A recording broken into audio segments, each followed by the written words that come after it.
अस्सलाम वालेकुम, मैं हूं आयशा रफ़ीक और आप देख रहे हैं हमारा यूट्यूब चैनल आयशा रफ़ीक ऑफिशियल। नाज़रीन, कराची हाई कोर्ट में रजब भट्ट और नदीम नानीवाला एक साथ पहुंचते हैं। अदालत और अदालत में हेयरिंग के फ़ौरन ही बाद बहुत ही ज़ोरदार किस्म का हमला किया जाता है रजब भट्ट पर। एक ऐसा हमला जिसमें रजब भट्ट को बहुत ज़्यादा मारा पीटा जाता है और ये हमला बड़ा ही अजीबोगरीब किस्म का हमला था। इसकी तफसील मैं आपको बताती हूँ, क्योंकि वहाँ पर जो लोग मौजूद थे जो ये हमला कर रहे थे उन्होंने लोगों के कैमरे बंद करा दिए।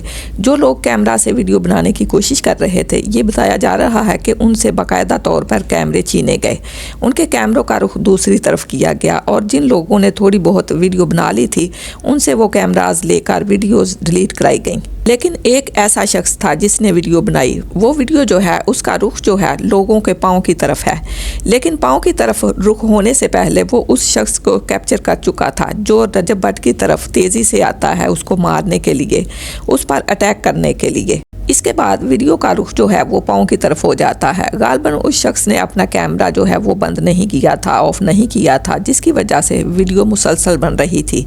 इस वीडियो में आप वो आवाज़ें सुन सकते हैं, वो मारने की आवाज़ें, मुसलसल मारा जा रहा है। ऐसा लग रहा है कि किसी शख्स को बहुत ही ज़ोर से मारा जा रहा है, उसको पीटा जा रहा है और मुसलसल पीटा जा रहा है। वहाँ पर नदीम नानीवाला जो कि रजब भट्ट का दोस्त है, यकीनन उसने दोस्ती का हक अदा किया। कई जगहों पर वो उसके साथ दिखाई देता है, बुरे वक्त में उसके साथ हर जगह दिखाई देता है।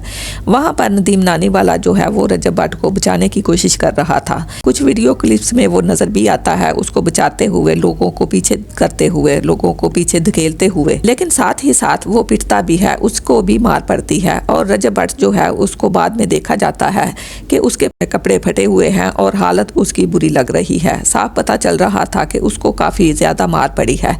यहाँ पर उसके जो वकील हैं मियाँ अली अशफाक, उन्होंने भी बाकायदा तौर पर बताया कि मैं वहाँ पर मौजूद था और मेरी मौजूदगी में ये सब कुछ हुआ। मैं उन्हें रोकता रह गया लेकिन वो लोग नहीं रुके और ये बड़ा ही गलत किया उन्होंने। इसका तो ये मतलब है कि जो उनकी वर्दी है, जो काला कोट है, उसकी उन्होंने बेहुरमती की है। और उन्होंने कहा कि मैं इन्हें रोकता रह गया लेकिन किसी ने मुझे नहीं सुना। अब यहाँ पर जब ये सब कुछ होता है तो वहाँ पर कुछ लोग जो देख रहे थे उन्होंने ये बताया कि पहले तो कुछ वकला एक जगह पर खड़े थे और वो आपस में कुछ गुफ्तगू कर रहे थे। जैसे ही रजब भट्ट और नदीम नानीवाला बाहर निकले तो उन्होंने इसकी तरफ इशारा किया और तेज़ी से इसकी तरफ लपके। अब वो जब इसकी तरफ लपके तो दोनों के दरमियान बातों का कुछ तबादला हुआ। अब जो बताया जा रहा है उसमें उन्हें ये कहा जा रहा है कि उन्होंने रजब भट्ट को पुकारा और कहा कि भाई कुछ ऐसा जुमला कि तुमने किसको बरसाती कीड़े कहा, और इस तरह उसके बाद रजब भट्ट ने कहा अरे जाओ। इस तरह बात हुई और इस पर फिर उन्हें गुस्सा आया और इसके बाद वो लपके इसकी तरफ और उन्होंने रजब भट्ट को मारा। जब मारा तो उस वक्त वो वीडियो बनी और वो शख्स दिखाई दिया और इसके बाद वीडियो का रुख जो है पाँव की तरफ हो जाता है।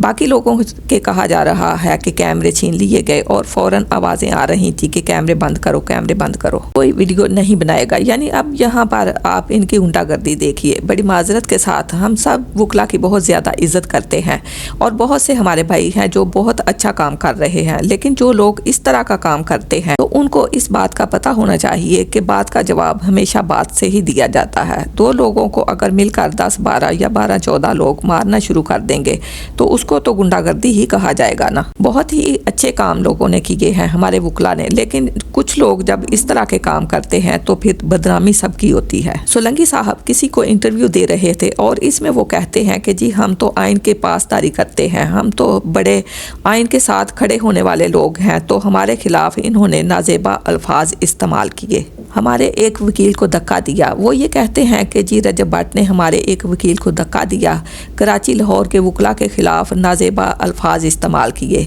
वो ये कहते हैं कि जब ये कराची आए थे तो हमने इनको हार पहनाया था, हमने इनको अजरक पहनाई थी और इसके बाद ये इस तरह की बातें करते हैं। अब मैं आपको बताती हूँ कि बात क्या हुई थी। दरअसल जब रजब भट्ट पाकिस्तान आया तो लोगों ने ये कहना शुरू किया जी निकाल दिया गया, आपको वापस भेज दिया गया, देखो वहाँ से निकलवा कर लाए हैं। तो रजब भट्ट ने कहा कि भाई ये लोग कोई औकात नहीं रखते, इन लोगों की ऐसी औकात ही नहीं है कि ये मुझे वहाँ से बुला के लाएं। बेसिकली मेरे ऊपर केसेस थे जो कि हमने अपने वीज़ा में मेंशन नहीं किए थे। मेरा वीज़ा कैंसिल हुआ और अब मैं इसको देखने के लिए आया हूँ इन केसेस को। बेसिकली कोई निकलवाने वाले लोग नहीं हैं, ना ये कोई इतनी बड़ी चीज़ है। इसमें उन्होंने कुछ वर्ड्स इस तरह के इस्तेमाल किए थे जो मेरे ख्याल में लोगों को बहुत बुरे लगे थे, जिसमें उन्होंने ये कहा कि इन वकला को ख़ास तौर पर रियाज सोलंकी को कहा था और रिजवान सोलंकी को के फेम लेने के लिए इन्होंने मेरे ऊपर ये केस किया है। और फिर ये कहा कि ये बरसाती डड्डू हैं, निकलते हैं, कीड़े मकोड़े हैं। फिर इसके बाद इनकी ये औकात नहीं है कि ये मेरी कोई बेल कैंसिल करा सकें या इस तरह की बातें। कहा जाता है कि रजब भट्ट जो है वो जज्बात में आकर कई दफ़ा इस तरह के जुमले बोल जाता है जो बाद में उसको भुगतने पड़ते हैं। इन चीज़ों से ज़रा रजब भट्ट को एहतियात करनी चाहिए। अब जाहिर सी बात है कि आप किसी को कहेंगे तुम कीड़ा मकोड़ा हो, तुम फेम लेने के लिए करते हो, तुम्हारी औकात नहीं है, तो जाहिर सी बात है कि जो बंदा सुनेगा उसे बुरा भी लगेगा, उसे गुस्सा भी आएगा। आप अगले बंदे को हकीर जान रहे हो। लेकिन एट दी सेम टाइम जाहिर सी बात है कि उन्होंने भी इनके ऊपर केसेस किए हुए हैं। आप बात का जवाब बात से दे सकते हैं। ज़रूरी नहीं है कि आप गालम गलोच करें और फिर हाथ उठाएं, किसी को मारें, किसी को पीटें। ये चीज़ें बहुत ही आगे चली गई हैं। और यहाँ पर एक और चीज़ सामने आई है, वो ये है कि रजब भट्ट के हवाले से उनके कुछ करीबी वकला ये बता रहे हैं कि इनकी जेब में उस वक्त कोई $3 लाख थे। जाहिर सी बात है रजब भट्ट बहुत कमाते हैं, बहुत पैसा है इनके पास। तो ये कहा जा रहा है कि इसी मार कुटाई के दौरान इनकी जेब से $3 लाख भी चोरी कर लिए गए, जो कि एक बहुत बड़ी रकम है। इस पर तो बाकायदा मुकदमा दर्ज होना चाहिए, पता किया जाना चाहिए कि कौन लोग थे जिन्होंने ये सब कुछ किया। लेकिन यहाँ पर यह भी सवाल है कि अदालत में इतने ज़्यादा पैसे लाने का मकसद क्या था, या पैसे क्यों लाए गए, या फिर ये सिर्फ एक इल्ज़ाम है, या शायद लोगों को फंसाने के लिए भी लोग ये कह रहे हैं। लेकिन जो भी है, इस तरह की मार कुटाई में बहुत से गलत लोग अपना फ़ायदा उठा लेते हैं। और इस दौरान कहा जा रहा है कि इनकी जेब में तकरीबन $3 लाख थे जो कि चोरी हो गए, या हो सकता है कि $3000 हों।